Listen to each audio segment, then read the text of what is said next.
Welcome to Operational Harmony, balancing business and mental well-being, where we achieve goals without sacrificing peace. Our host, Nikki, is the owner and founder of Nikki's Office, where she specializes in providing comprehensive office management services, coaching, and scheduling for organic social media plans, as well as creative media editing. Her journey through mental health and entrepreneurship not only brings awareness, but also equips her with valuable coping skills. This unique experience offers a fresh perspective on approaching challenges and innovating in different ways. Let's introduce our guest. Hi, my name's John D. Allen Small Business Coaching. What I want to share with your visitors and your people today is something very, very unique, special, and controversial to a lot of people called fall in love with your prospect's problem, not your solution or program. What I mean by this is there's so many people out there that I talk to people all the time and they tell me, well, I'm really interested in people and their problems. I don't push my program or anything like that. So I'm going to say, well, what do you do? Well, I'm an attorney, I'm a financial planner, I'm coach, I'm this, that, or the other thing, and I do blah, blah, blah. So I said, you're pushing what they do. Where do you fit in to finding out what their problem is? Well, they tell me something and I give them a solution. Okay, that's one of your biggest problems right there. Because what happens to so many people is they hear one little problem. They give the best presentation ever. And when they get all done, the person looks at them straight in the eye and says, I'll think about it or I'll call you. And you and I both know the odds of that ever happening are slim and none. Slim's out of town. What causes this is when you go in, people are talking problems, you're talking solutions. You're not on the same plane. People buy when they feel understood. They don't buy when they understand you. So now what happens is you have to go in there, you have to be able to create trust. Trust is the new currency. We've all heard about, you got to build know, like, and trust. And you go in there and you give this great, grand, and wonderful deal and you get to know the person and all this stuff. That's a load of crap. And the reason I say that is when you're talking to that person, they're not looking for a new best friend. They're looking to see, can you solve my problem? That is the biggest thing on their mind. What I suggest to people is rather than going in with your solution and program, go in and find out what their real problem is. And once you know what the real problem is, they have to own it. Because if they don't own that problem, they're never going to do business with you. The other part of this is the know and like becomes after they become a client. You can't build know and like in an hour, a half hour. It takes time. But initially, you have to build trust. Now, how do you build trust? You build trust by asking better questions.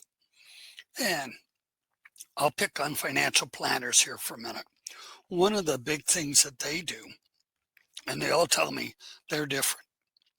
There's, I think, 450,000 or something in North America, some astronomical number. 99.9% of them are all identical. They all come in there and they all want to sit down and say, gee, what's your house worth? How much money you got in the bank? When do you want to retire? And all this stuff. Really, you just met this person. Do you even want to share that information with them? Especially with all the stuff that's happening out there on, the scams and everything else. To back this up, I was talking to a gentleman this morning in that industry, and he said the first agency that he ever went to work with as a financial planner, the guy that owned it got thrown in jail because he was skimming money out of the people's funds. And I'm thinking, that's a great company to be invested with. And he said the second guy that he went to work for, he got arrested because he figured out he could scam the government. better than he can scam the people out there. And I'm thinking, this is saying a lot for financial planners here, and it's not sounding good. But the other thing he did say was that when they receive any training, and he said a lot of organizations don't give you any, it's go find the people and sell them something. All we're interested in is the money you bring in. So what I suggested to him instead of that, if you go in and you say to somebody, for example, if it was you and I talking, it'd be, let's take a step back for a minute. Tell me about your business, your career, how you got started, what your financial goals are, and what challenges you're having. Is that okay? Now, of course, then the person starts talking and they're going through and they're telling you everything about them. And then you simply say, that's interesting. Tell me more about that. Tell me more. Or what do you mean by that? What happens is you want to keep the ball in their court so that they're doing at least 80% of the talking and you're doing 20. And with them doing all the talking, now what happens is this is building trust between the two of you, because you aren't coming across trying to sell them something. What you're doing is just asking questions. This is building comfortable conversations. So now as they go through, instead of you trying to lead the person down the path to make a sale, all you're doing is exploring to see if they even have a problem that you can help them with. They might come to the end and you realize they don't have a problem you can help with.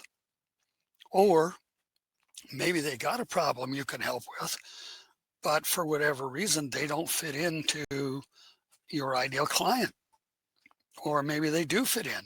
And when they do fit in, it'd be simply a case of, is this your ideal prospect? Is this your ideal problem? Yep. Is this your biggest problem? Yep. Okay. Do you want to solve it right away? Or do you want to live with it for 6 months to a year? I'm okay either way. I want to solve it right away. Great. May I show you a roadmap that other clients have used to solve their financial problems just like you've got? If they say yes, this is where your process comes in.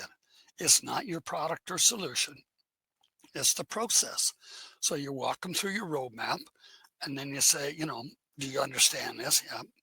So now if they come back with, I've got to think about it. And by the way, there's only 4 steps on the roadmap. And each one has a maximum of 4 bullet points underneath it. So if they say, well, I got to think about it, well, which part of the roadmap do you want to think about? And now your first part, for example, is your initial get together where you go through and you find out what their goals are, what the plans are. The second part, phase 2, is put the plan together. Phase 3 is implementation. So they get out there, they're starting to work on it, and they're starting to do their thing and what have you. Phase 4 is the pot of gold. This is the result you want. And that's what really happens with people. Now, if somebody was to walk you through that very basic thing, would that make sense to you?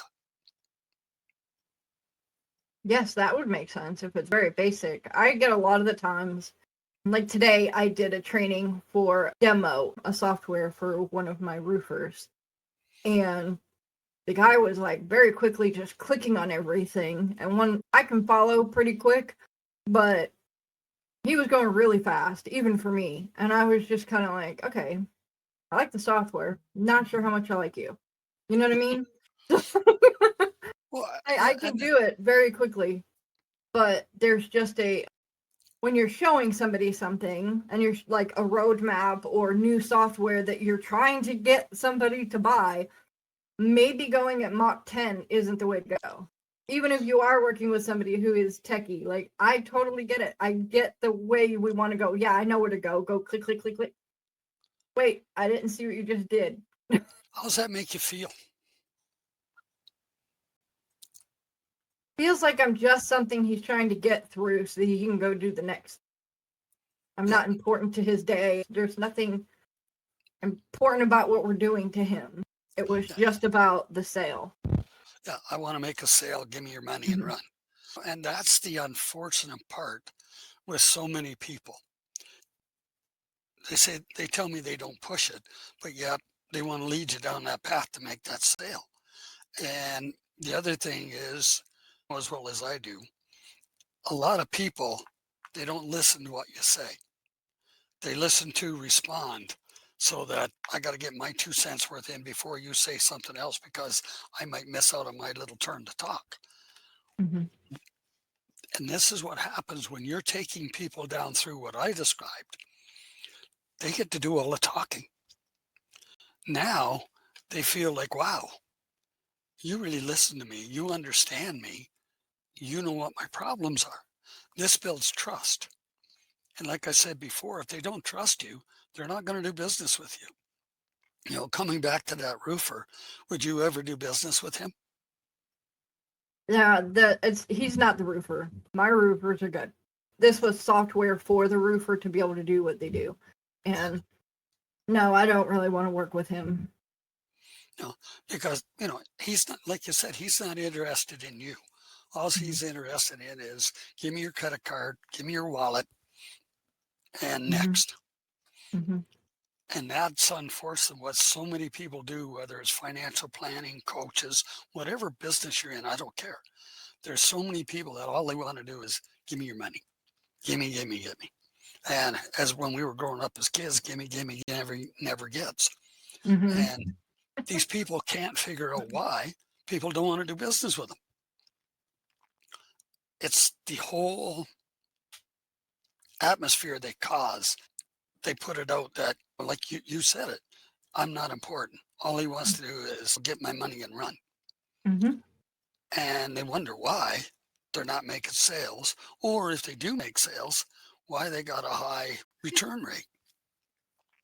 Speaking on that, years ago, I worked with a coach, and there was a guy who was in a video sales letter when it first came out. He put together an incredible package. He bragged about how much money he made every time he ran one of these webinars and what have you. The part that he didn't tell people about was 80% of the people that bought his product returned it. Ouch. Most of them were never opened. And what he did was, he did a great job of selling it on the webinar.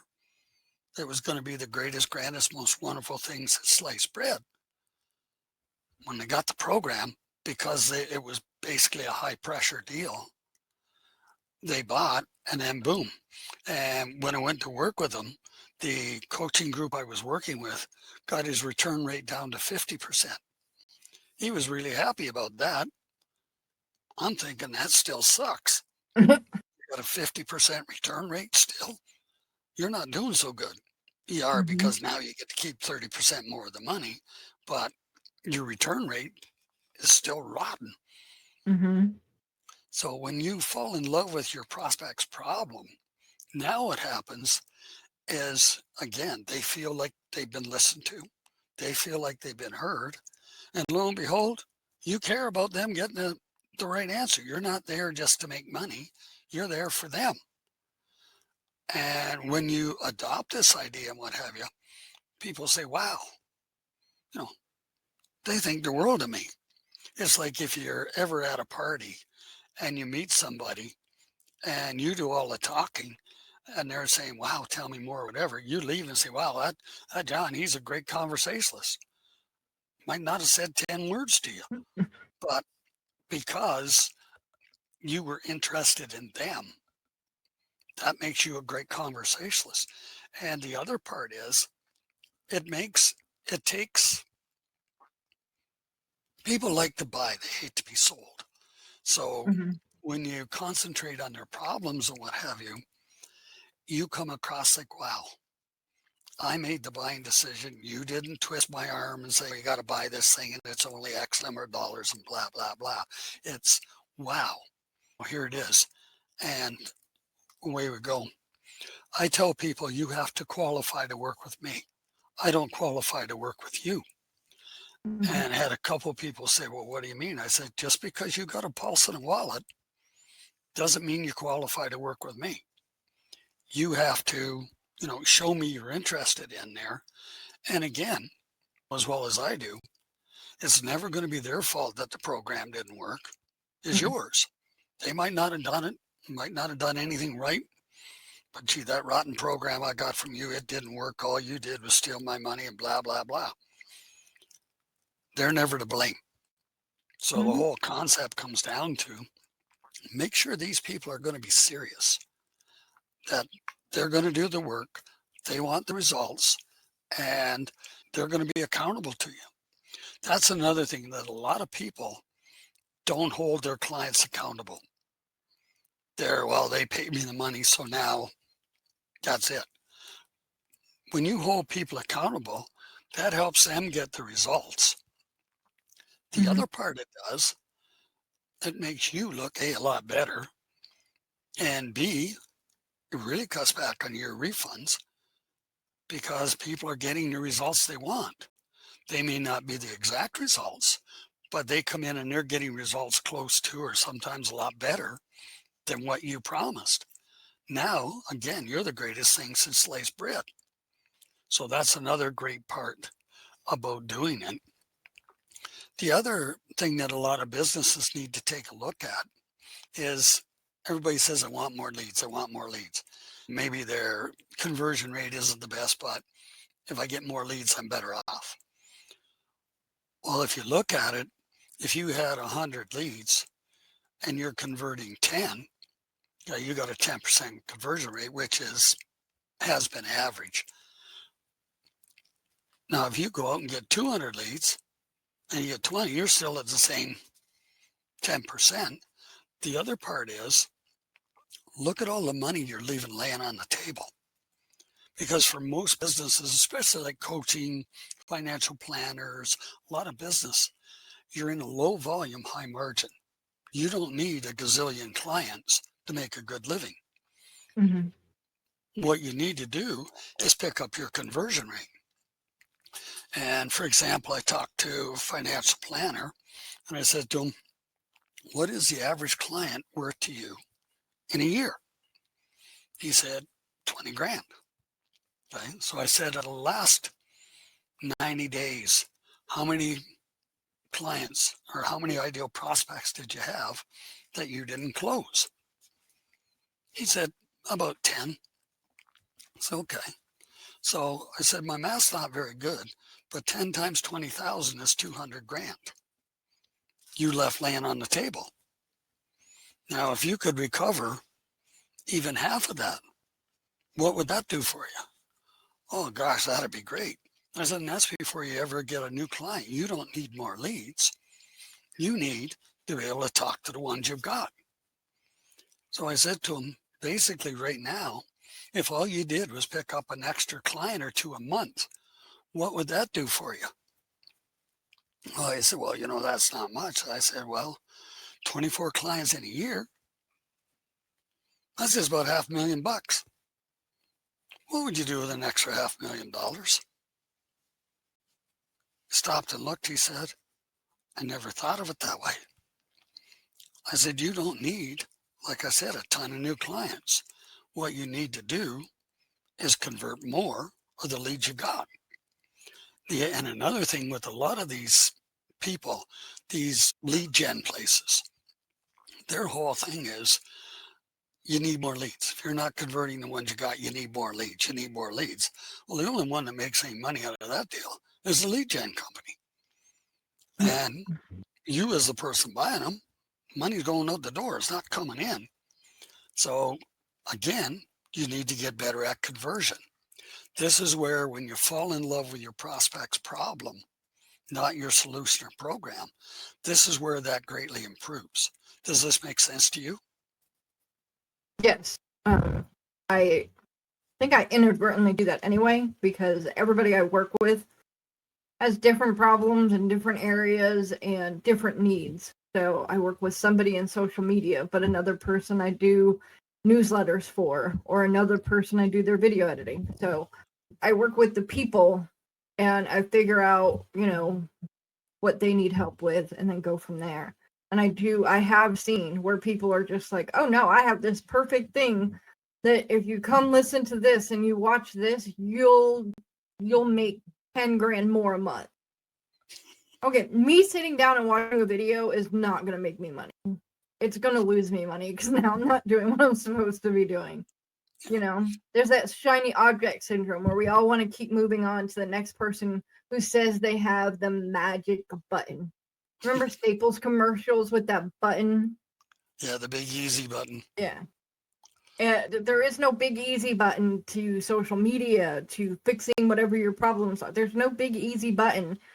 But there are a lot of people out there who will say that they have that button, and here you go, just hit the button and everything will be fixed. And then when it's not, everybody's angry at them. And I'm like, oh, how did you not see that one coming? Well, yeah. Talking of that, I was working with a doctor and an engineer, and these guys had a program they were trying to sell. But a lead guy had come to the doctor and he said, I can 10 times your revenue in 90 days. So I said to the doc, here's what I want you to do. You and your brother, the doc's name was John, by the way. I said, you get on a call with this guy and you tell him, great, my revenue was $1 million. I'm looking forward to it being $10 million in 90 days. Let's go. And I said, and watch the guy's eyeballs, because he just went, oh.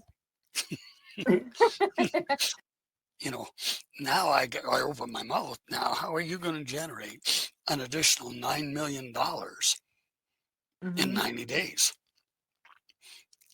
I said, just watch the look on his face. He's the one that said he could 10 times your business in 90 days. So in 90 days, you're going to have $10 million worth of business. Let's do it. The guy didn't get up. Imagine how white ghost pale that person is going to be. Well, yeah, realized that he never even looked at the person he sent this message to. And now somebody's basically calling his bluff. Doc said, okay, I'll hire you. You guarantee me the $10 million, you guarantee 10 times my revenue. Yeah, great. I did $1 million. So you're going to generate me 10 million in 90 days. Go for it. And the pucker factor must have been pretty good.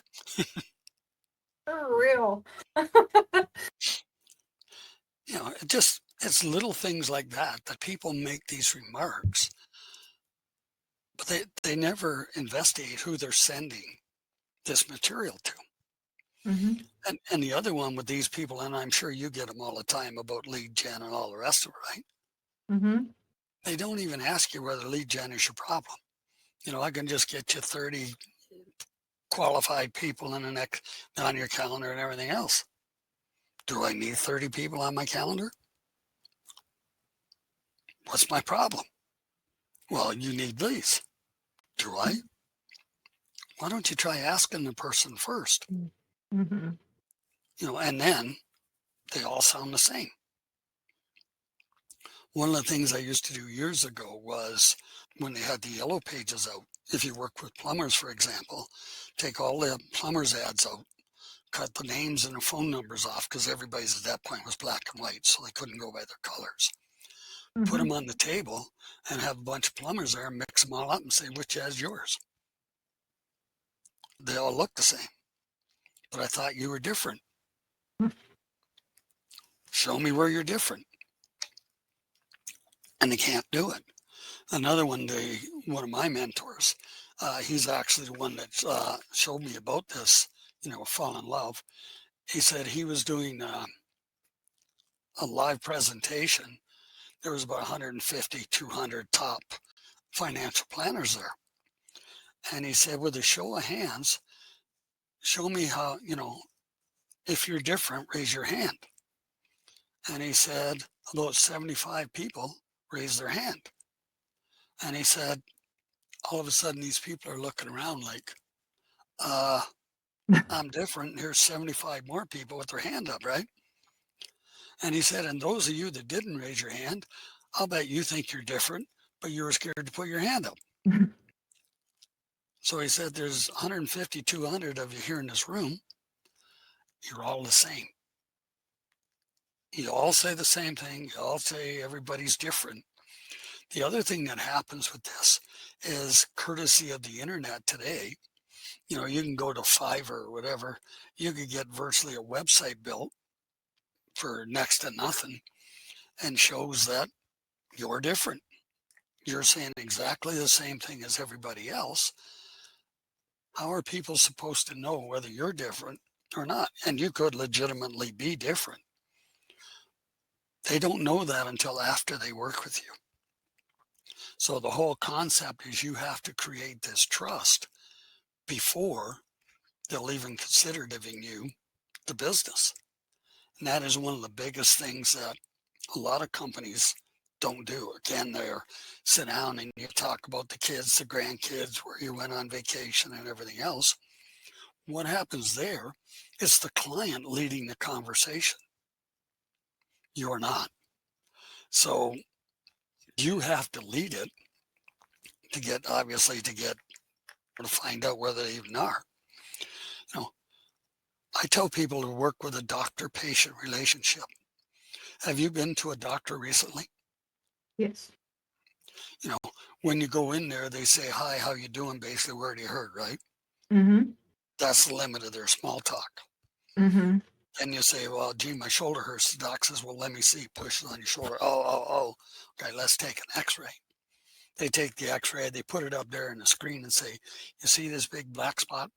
That's where your actual problem is. And all these red inflamed areas, they're all contributing to it. And you look at it and say, wow, doc, geez, thanks for pointing that out. I never knew that. And doc says, well, we can fix it. Here's the process. I'll give you a prescription to operate or whatever they're going to do, right? Mm-hmm. Now, if the doc writes you out a prescription, do they tell you what's in the prescription? No. Do they even care whether you buy it or use it? Nope. Doctors don't do coffee and they don't do follow-ups. So the whole thing with having a doctor-patient is you go in there as the authority figure. And, doctors have the authority figure because of that PhD after their name, right? Mm-hmm. So you automatically think they know what they're doing. You Some hope of them that. do, some of them don't. We hope for doctors and nurses and other medical staff that know what they're doing. Yeah, but they've got a perceived authority. Mm-hmm.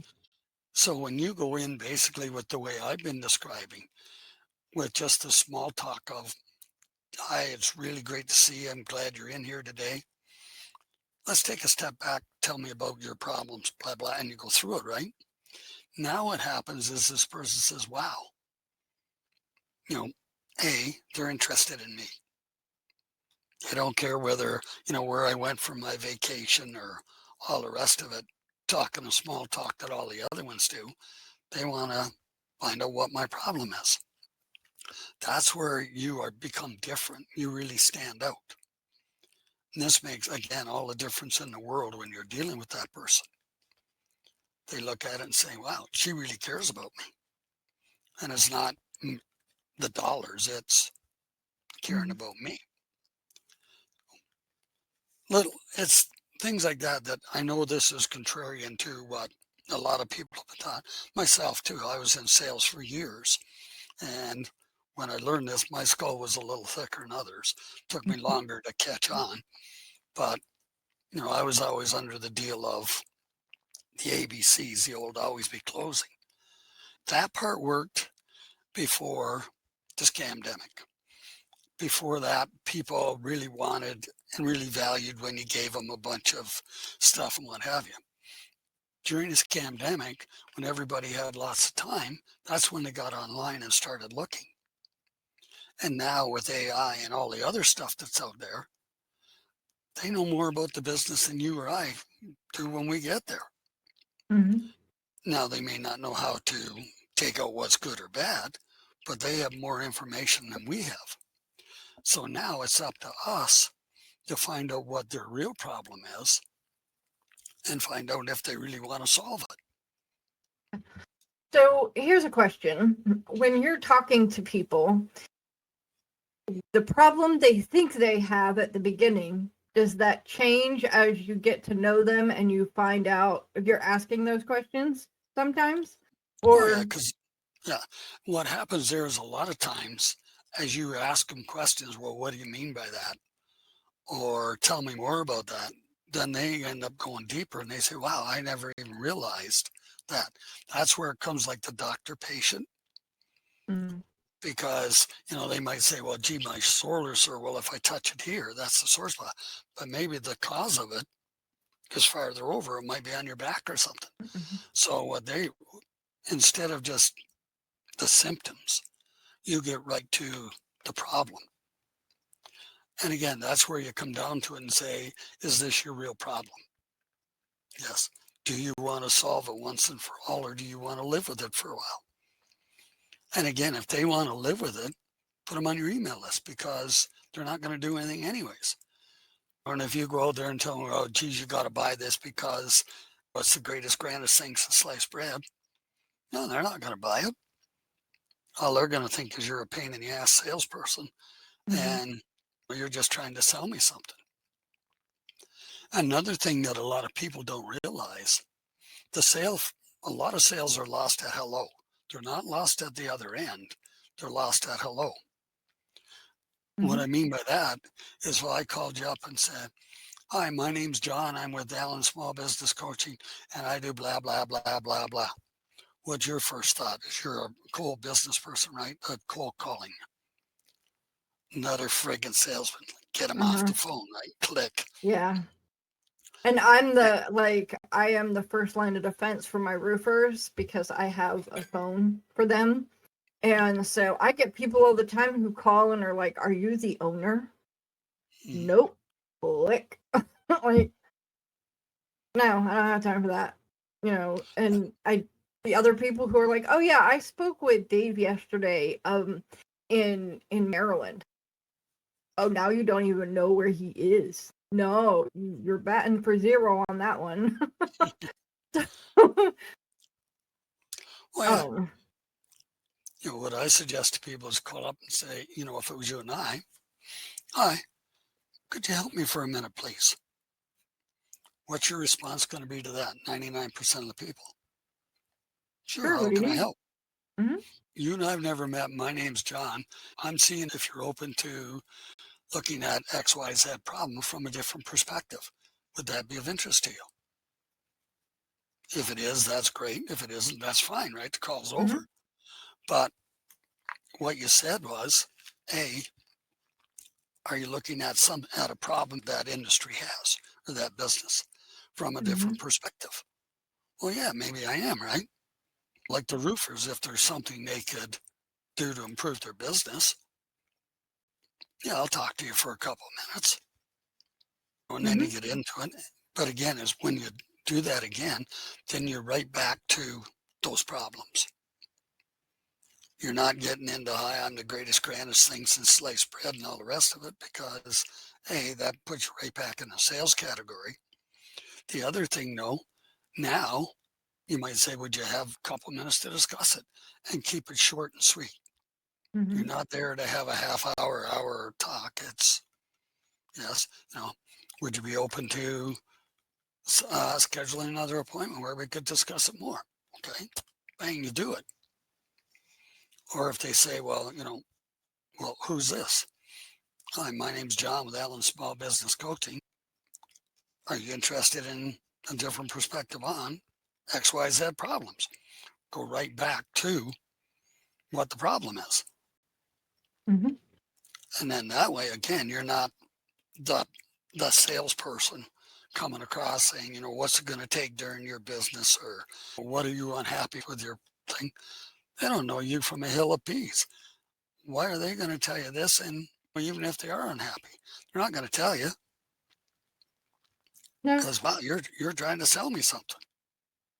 And you just called me randomly. I'm trying to do 17 different things. There's just been a storm in the area where my roofer is. Why are you calling me right now? Like, I don't have time for this kind of thing. And now you want to take an hour of my time? I don't have that. Yeah. And this is where you also use permission-based. Mm-hmm. Maybe take 2 minutes. Mm-hmm. And again, be respectful of that time. Mm-hmm. Again, it's not that I'll give you a quick call half an hour later, you're looking at the phone saying, it's, I gotta go, goodbye, click. If you get the I gotta go, or just a click. Yeah. And that happens with so many people and they can't figure out why. Well, they're not respecting the other person's time. And you have no idea, they could be right in the middle of something very important. And you're being a pain in the arse just from the phone ringing. Mm-hmm. So it's little things like this that when people do it, it makes all the difference in the world to their business. Yep. And it's the same I said to you. Would you be open to different perspective on? And this is where you have 3 problems the industry has. And discussing these from a different perspective. If they say yes, you talk. If they say no, it's over. So what? There's only 8 billion people in this world. I'm sure you can find one more out of that. I gotta stick to the people who can speak English. Did dismally in French. Me too. So do you have any questions? I think that you laid what you said out very well. And I do not have any questions. Hey everyone, thanks for sticking with us. Before we dive into our next topic, I just want to take a quick moment to remind you to like this video, subscribe to our channel, and hit that notification bell. That way, you'll always be the first to know when a new episode drops. And we want to hear from you. What topics are you most excited about? Drop your thoughts in the comments below. Your feedback helps us create content that you love. We've got some exciting stuff coming your way, so don't miss out. Now, let's switch gears and jump into our next discussion. So now we're going to switch gears and we're going to go into the mental health side of business. Because mental health is a crazy topic that a lot of people talk about lately. Everybody has their views on what mental health problems are and how to fix them, and we didn't have them in my day and that kind of thing. And I am not one of those people who is like, here is a problem with mental health. You have that. That's perfectly okay. You don't have to do any work on that. It's just a thing. I am completely in the side of, if you have a mental health problem, there is work to be done. And I do that myself because I have mental health problems. I am not a normal person. I do the things that I need to do to work in my way and to get things done. And that viewpoint has led me to having this podcast, because I have business tips and I have mental health stuff, and being able to share both in the same space where most people separate it is just something that I am a fan of. Oh, it makes you different and unique.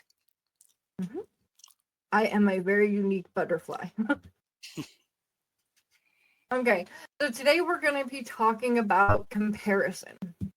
How everybody compares themselves to somebody, right? If you're a son, maybe you're like, I want to be just like my dad, or good God, I do not want to be just like my dad. Same for daughters with their moms and things like that. So some of those comparisons can be good. Taking the good parts of your dad and saying you want to be like that is great. Taking the bad parts of your dad and saying you want to be just like that is maybe not so great.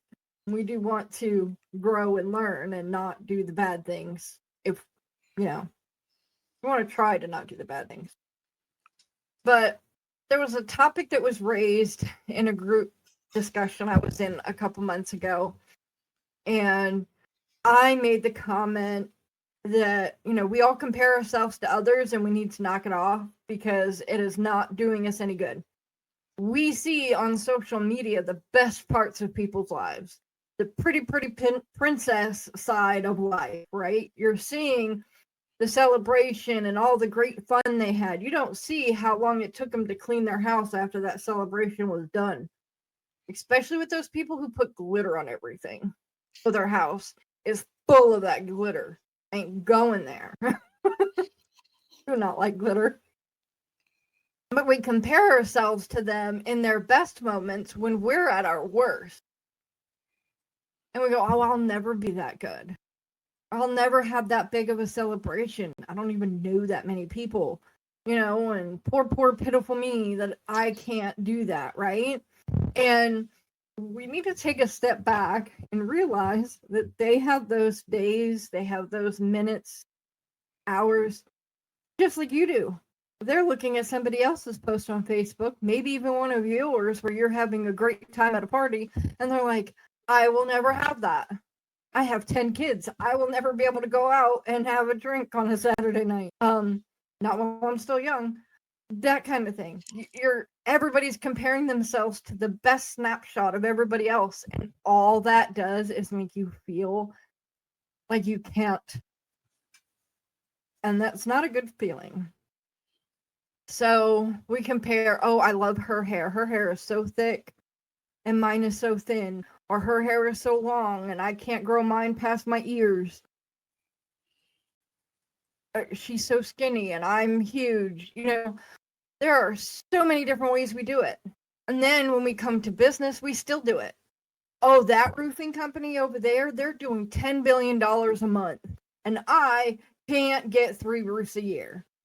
Okay, seriously, you really got to look at your numbers again, because I doubt you're only doing 3 roofs a year if you're still in business.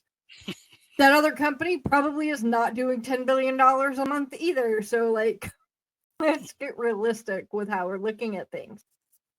Nobody posts the mistakes, right? Nobody says, oh yeah, my contractor put a toilet through the floor today. We have to redo a ceiling, a floor, insulation, all this other stuff. Going to cost us more than the job was to begin with, because we were only going to put a $25 toilet in a house, and now we have to replace all these things, right? And so nobody tells you that part. They just tell you that oh yeah, we got the chance to renovate this house. They put that special spin on it. Even if we walked out of our house, right, and we saw a poor person. Okay, there's a homeless person and they're sitting on the corner somewhere and they're asking for money. We compare ourselves to them going, I am so glad that my life has not led me down that road. I am way better than them. And I'm happy for that, because we do that. We see people at different times of the day and we go, oh, wow, they're so unfortunate. Well, you're seeing them in their worst moment while you're doing good. And of course, you're like, I'm puffed up and I'm better than that person. And that's so great. That is not any better for your mental health than the opposite was true. Because guess what happens when that homeless person a week from now, a month from now, is on that corner with a sign that says, thank you, I have my own apartment now, I have a full-time job, thank you for all the help you've given me. And you go past and you see that just as you've lost your job. Now, the homeless person is doing better than you. That's going to tank your feel-goods right down through into the burning core of the earth, and you're going to be like dust in a second, right? Because how dare the poor person be doing better than you, right? But that poor person isn't comparing himself to anybody. He's like, heck yeah, I got myself a job. I'm in my own apartment. I'm doing good right now. They're happy about that. They don't care that you're not happy that they're doing good. They don't even know who you are. They don't care that you exist. And so they're just going along with their happy moment. You see that birthday of a 10-year-old, and they got a big, huge birthday for their 10th birthday. And when you were a kid, you didn't get any birthday celebrations for whatever reasons. Maybe you were too poor, or religious reasons that you don't follow anymore. And so that doesn't mean that 10-year-old's doing anything wrong. He's doing his life, you're doing yours. You have to come to terms with what happened in your past, just like he will once he's an adult. Because I am quite sure that 10-year-old isn't going to grow up and be like, everything in my life was perfect because my 10th birthday was great. That's not how life works. I know from myself that my brain naturally, with all my different problems that I have, my brain naturally remembers the bad things that happened a heck of a lot more clearly than the good things. I know I had good moments in my life. I couldn't point half of them out to you. I couldn't point out 1/3 of them or, 1/18 of them. But, like, we still need to keep moving, right? We can't, like, let ourselves be tanked by a viewpoint that nobody else sees, but it's just something we see because of where we're standing at that moment. That will change in 10 minutes as soon as you're like, oh yeah, but my cousin has a business and he's willing to give me a job. I'll be fine in like 10 minutes. It's fine. Never mind. I'm good. You know what I mean?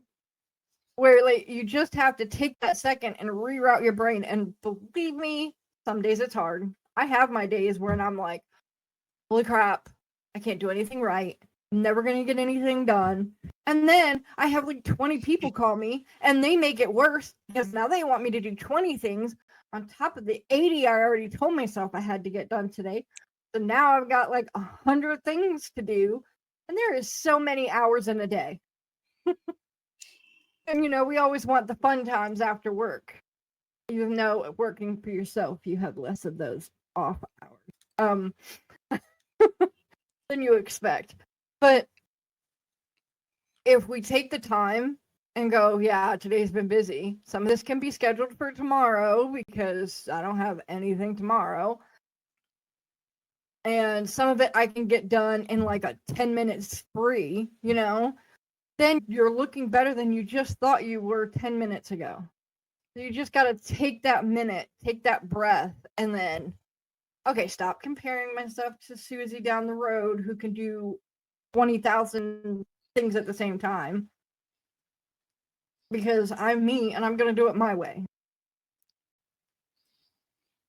Now I'm not going to be one of those people that everybody's different in their own way. But you kind of are. Everybody has a way they do things, what order they do things in. And that's a good thing, right? If I'm hiring somebody to do my taxes, I'm sure as crap do not want them to have the problems I have with math. My brain completely fuzzes with static as soon as somebody starts bringing math into the equation, right? Like, totally not okay with that. So, instead of being, oh, well, I can't do that thing. Okay, do you have a friend who can? Do you have somebody who can talk you through it? Do you have somebody you can vent to, and then after venting, you can go, oh, wait, that's how I can do it. Believe me, I walk into a lot of situations to go, I don't want to do this. I don't want to have to change how I do things. This is no fair. I don't want to do it.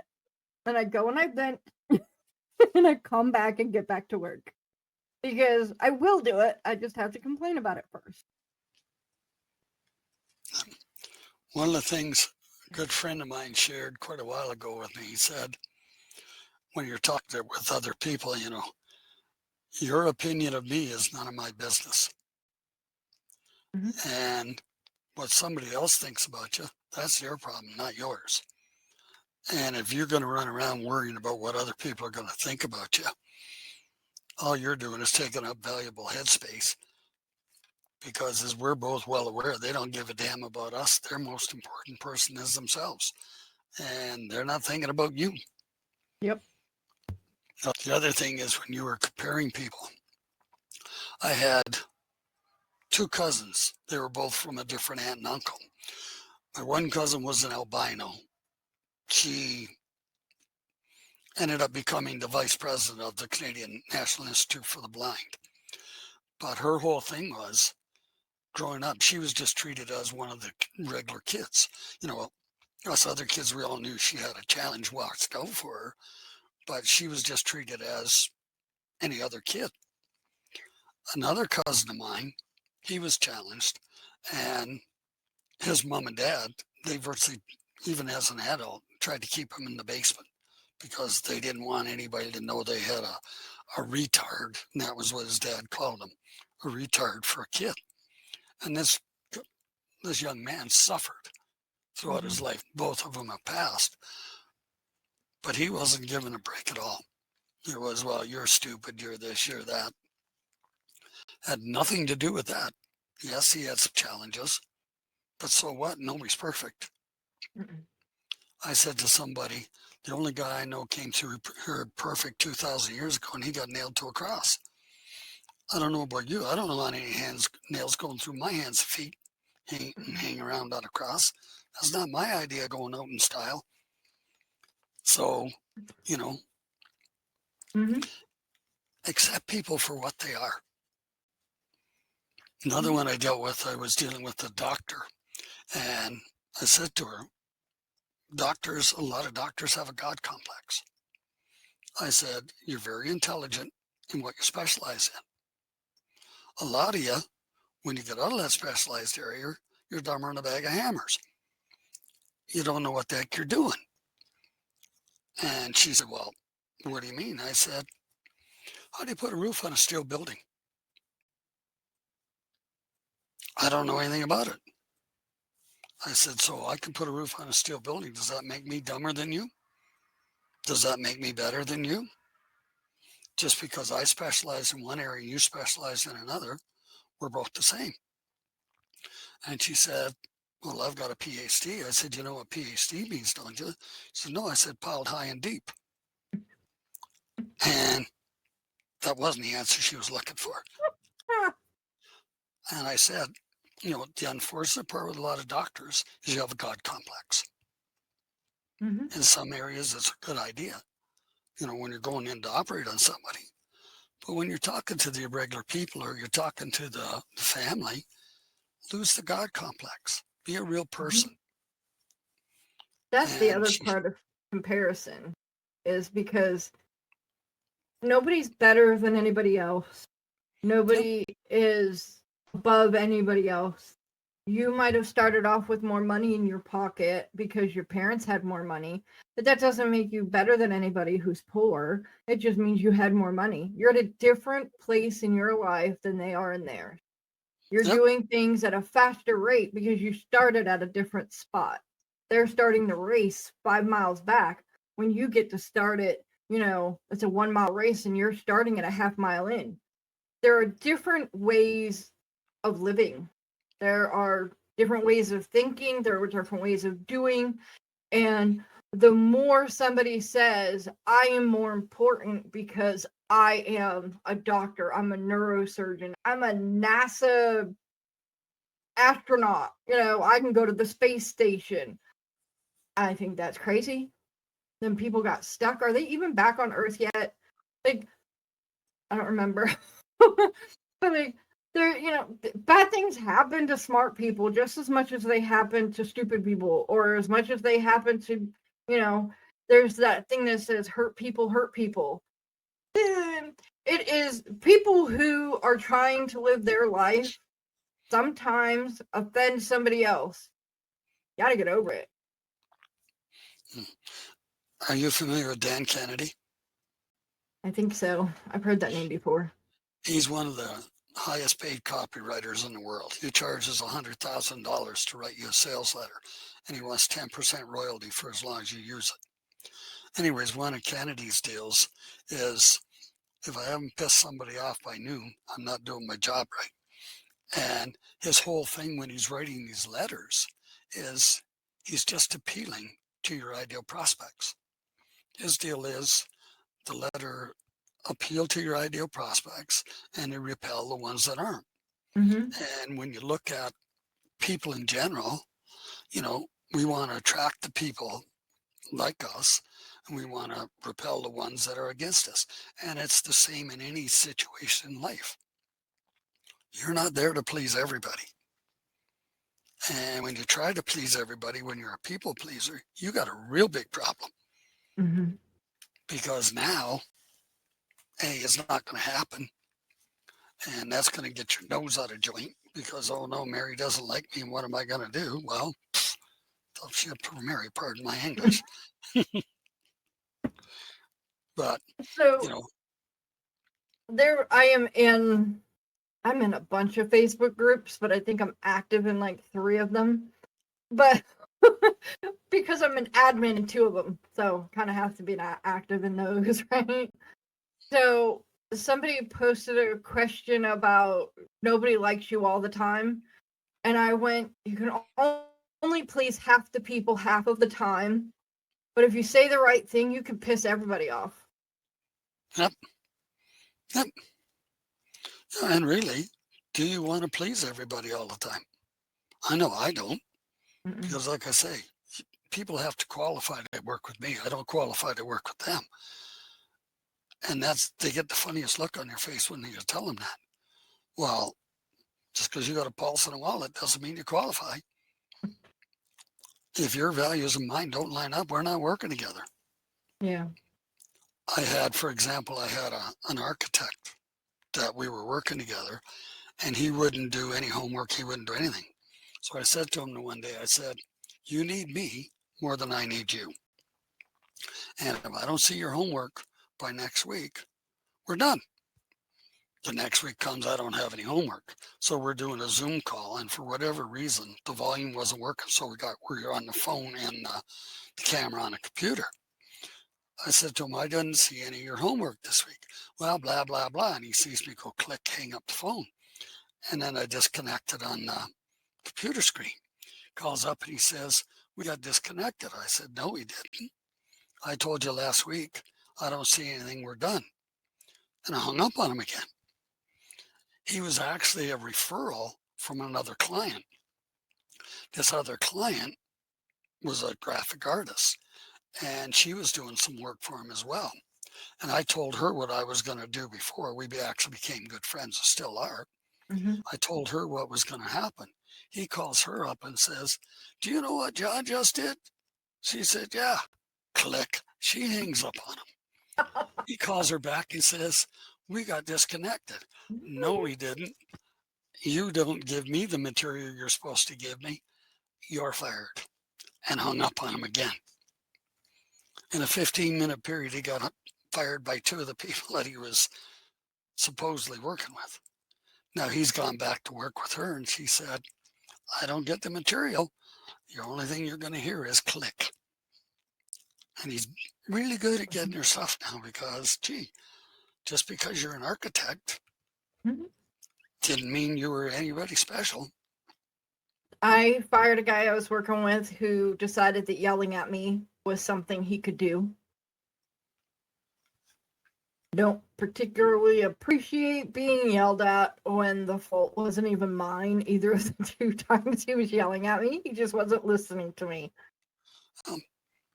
Even if the fault is yours, there's no reason to yell at anybody. Mm-mm. That doesn't occur.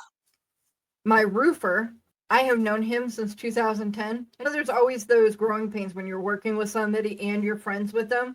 There can be crossover sometimes. And this will show you, I don't like being yelled at. It upsets me, and I don't need that kind of stuff. I don't deal well with it, and I shut down. And he is Santa Claus, my roofer. He is the happiest guy until like somebody has really tried to get under his skin and has finally managed to do it. And then he's coming at me, and he would call me and he would be agitated from all that. And he would start yelling at me or demanding things one right after another. I need this, and this, and I need it all done. And blah, blah, blah, blah, blah. No. And I'd hang up on him. And then he tried to call back about 5,000 times, and I wasn't answering the phone until I figured he had calmed down because I'm not doing it. Did I just say TV?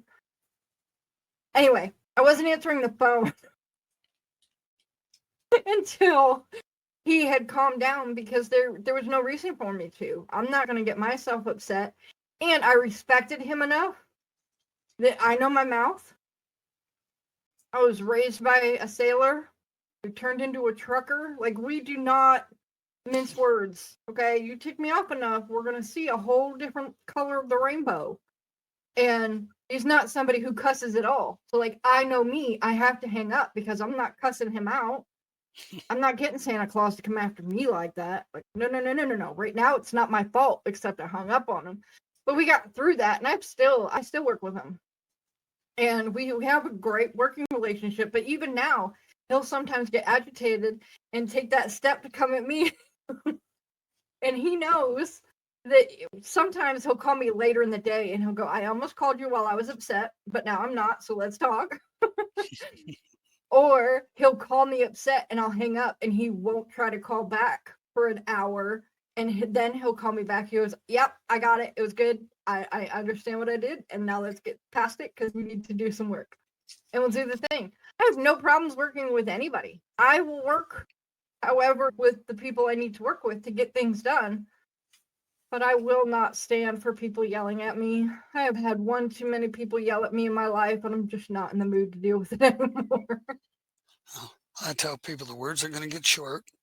None will have more than 4 letters. You'll have no problem understanding what I'm saying.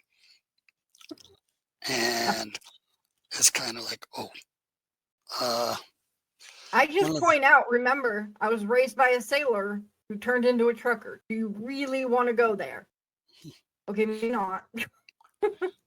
I tell people I used to be a cop. I can turn that'll into do the it too. interrogator real quick. And Yep. that training comes in handy sometimes. I don't tell people that was 50 years ago, but that's beside the point, you know.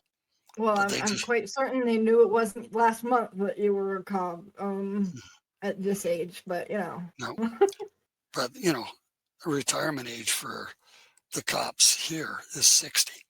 So, and a lot of people don't realize I'm 73. So they look and say, well, you know, maybe you just retired as a cop type thing, or it hasn't been all that long ago.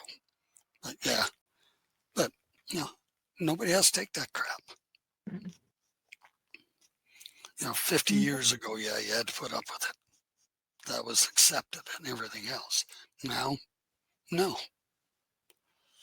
I didn't like it 50 I years think ago. with my personality the way it is, I wouldn't have put up with it 50 years ago either. But that's just because of my personality. Like, I've dealt, like, growing up in a house with a sailor, you get yelled at, right? And then there's just life that I've been yelled at quite enough. I do my own yelling too. You know, that Italian and the cussing comes in handy sometimes. I don't know any Italian words, but you get loud enough and everybody thinks you're speaking it. You said that or demonic.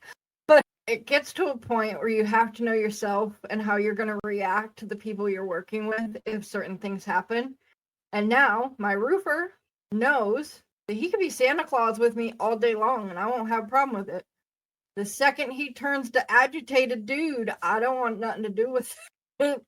And he will check himself or he'll realize after he's done it what he's done, and he won't try to like do that 500 call thing where he's like, no, you're gonna pick up right now. Because no, I'm not. I'm ignoring you till I think you've calmed down and you're in timeout right now. Go sit down. I'll pick up the phone when I'm ready. Yeah, pretty much. So to bring that around, if you are working with coaching people or you're the admin for somebody or anything, like, first of all, you can't compare your position with theirs. I was the office manager for a different roofing company, and one of the guys there thought because I was the office manager that I was below him and he could yell at me. Again with the yelling. And then talk at me like he could disrespect me basically. And he just thought he could do that. And I went to the owner and was like, he calls me like this again, I'm hanging up on him. So maybe you want to talk to him because he's your problem and he's about to have a problem. And they talked to him and was like, knock it off. Don't do that. But as soon as you start comparing yourselves to others, whether it's oh, I'm a project manager in a company and the office people are below me. Or it's, you're in your car and there's somebody walking along the street. You don't know why he's walking. Maybe he's going to pick up his Lexus and that's a better car than yours. You don't know. Don't know why he's walking, but maybe it's only a couple blocks from his house and he decided to get some air. I am personally allergic to air, so there's that. I'm literally allergic to grass, so I don't spend too much time outside. But people do walk places still, especially in cities or.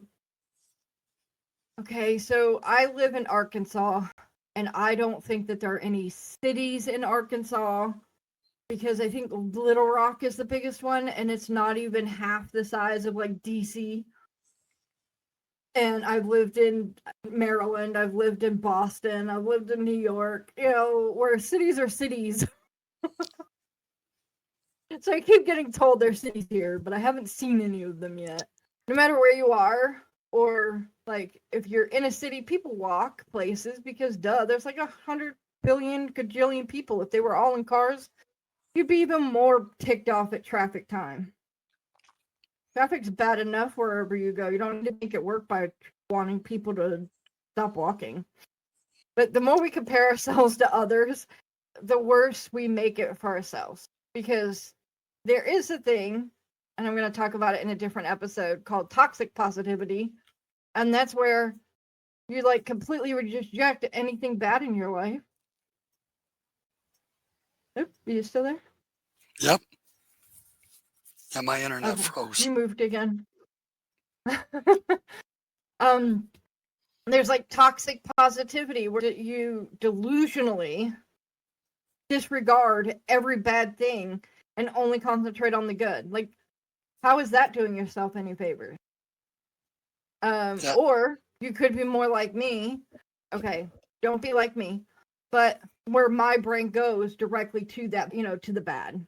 Like the first thought is, oh, this is going to be the worst thing on the planet. This is going to suck. Oh my God, why am I doing this? That kind of reaction first. Like I said it's my first reaction because I do get over myself and go and do. But some people get stuck on the negative and they can't go any further than that. So we have to stop it.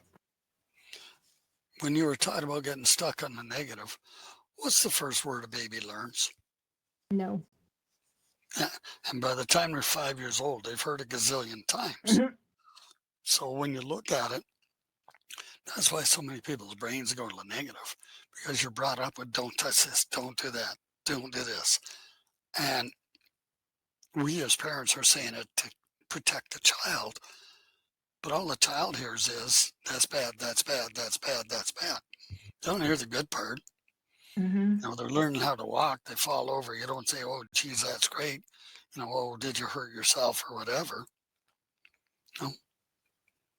The kid wants to learn how to walk. Yeah, they're going to fall down. It's guaranteed. But I did learn watching kids fall that if you're like, oh my God, are you okay? They're going to start crying and you're going to have to calm them down for the next 25 years. But if you kind of like make sure they're not bleeding, obviously you don't want it to be a real problem and you're laughing at them. But then you just kind of start laughing and then they'll start laughing and they're perfectly fine. And you have avoided the whole crying situation. When I was small, I had my first bicycle and I was riding it and something happened anyways. Fell off the bike, ended up, I think, bent the front wheel or something, and I ripped my jeans. I got home and I'm in tears. My dad looks at me and he says, your jeans will heal. You'll heal, your jeans won't. And I'm thinking, so much for that sympathy. I flipped butt over tea kettle on a bike. I was going down a big hill and my shoelace came undone and wrapped around the whatever thing and it stopped the bike and I went and because I can't do anything without embarrassing myself, there was a car keeping pace with me as I was going down the hill He saw me go ass over tea kettle, and he gets out of his car and is like, "Are you okay?" I'm telling you, nobody in my family knew about that bike accident. Nobody, because I wasn't saying crap. I had gotten embarrassed enough. Thank you very much.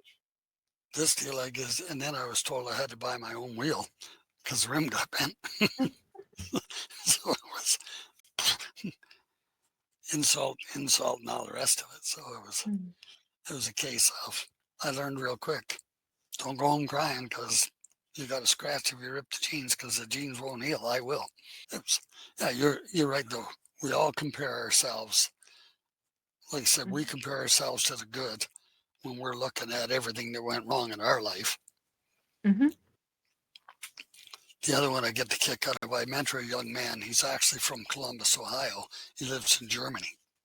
He was going to Germany to get his international MBA. And he was telling me, when I get a job out of university, I'm going to get a job. I'm going to start at the top. I said, life doesn't owe you anything but an opportunity to prove what you can do. I said, if you really want a job starting at the top, go be a gravedigger. You start at the top. When you get to the bottom of the hole, you're done. Mm-hmm. And he kind of looked at me like, really? Oh, yeah. It's the way you start at the top. Be a ditch digger. Start at the top. When you get to the bottom, you're done. That's all there is to it. So if you want to be the head of a company, start your own business. Yep. It's not going to be given to you any other way. And that's not giving it to you, because I can tell you as a business owner, there's a lot of work to be done. And it's all on you. Yep. Yeah, there's so many people, they think education entitles them to all these great, grand, wonderful things. Education doesn't entitle you to anything, except maybe this same young man talked to a friend of mine who used to be the top vice president of a big international company, went all over the world. He said, the kid was going for his MBA. He said, the only thing your MBA gets you is you're one rung up on the ladder when you start. That's the only thing it does for you. Mm-hmm. This young man was a little disillusioned that this MBA was going to give him everything. There are people with multiple PhDs out there who can't even get a job. A lot of kids that going through university don't get jobs in whatever they got their degree in. Well, that's because they're getting it underwater basket weaving. That's not going to help you get a job. When they get the arts and science, around here they call it the artsy farts degree. All right. So. Okay. Well, we finished this faster than I was expecting. Unless you have more you want to talk about? I appreciate the opportunity and thank you. Thank you for coming and recording with me.